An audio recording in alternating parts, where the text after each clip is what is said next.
Okay, Bob, thank you. Take-home DNA tests are exploding in popularity and making it easier for families to reconnect, even if it's for the first time. The number of people using direct mail DNA tests doubled at the end of last year, and the database of individual DNA now exceeds 12 million people, according to the MIT Technology Review. And it's not always genetic code. For some, it's about finding the roots of a family tree that wouldn't have been possible without the test. ABC 7's Adam Cellini was invited along for an emotional moment, a lifetime in the making.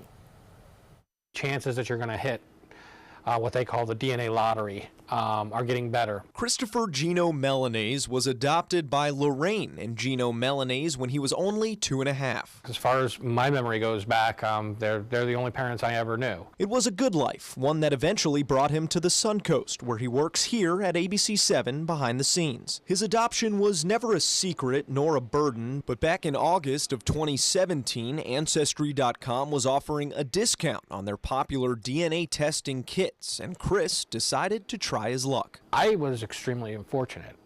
When I got my results, I had 2 hits right off the top that are marked, and according to the way Ancestry labels them, as extremely close family. In addition to Ancestry.com's 7 million person database, Chris did another test with their next closest competitor, 23andMe, with over 3 million customers. Kelly Newby is a story producer for 23andMe, reading dozens of testimonials every day. And DNA kind of cuts through all of that ambiguity and connects you to people that you are related to on a DNA level. But DNA only tells you who you're connected with and little about the how or why. For that, Chris turned to DNA Detectives, a Facebook group started in 2016 by professional genealogist Cece Moore. They really go hand in hand, and it's a powerful combination because DNA alone isn't going to tell you much. You need to learn about the people that are sharing DNA with you. People find free help there, researching their family trees from strangers called search angels, who can be everything from attorneys to stay-at-home moms. Chris's search angel was a retired Air Force veteran in Alaska. One of the greatest honors I can do is to help somebody find the answers to the questions that they seek.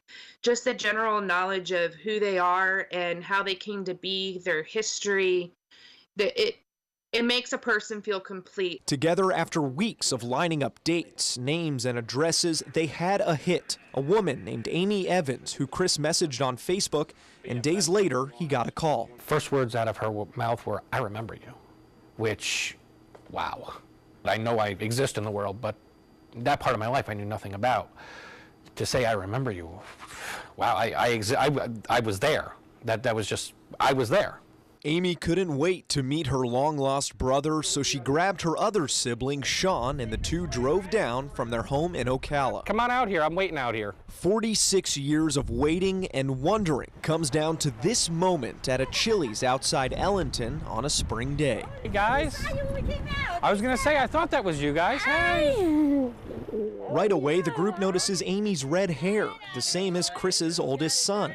Amy was 4 when Christopher was adopted, but the DNA had another surprise. Chris was a paternal match, meaning they shared a father. Together, they deduced Chris was conceived out of wedlock. I immediately felt love for him because I thought he was my cousin, you know, and my heart went out to him because he was given up for adoption. I think it's fair that everyone should know where they came from, you know, no matter how it happened. And it turns out Chris was never far from his family, growing up in the same county and even going to the same malls. Look at how our lives have intersected. And Chris hopes his story gives hope to others out there who might have more questions than answers about their family tree. I started this out knowing absolutely nothing, and now I feel like I know almost everything. It's amazing. In Ellenton, Adam Cellini, ABC 7, your Suncoast News.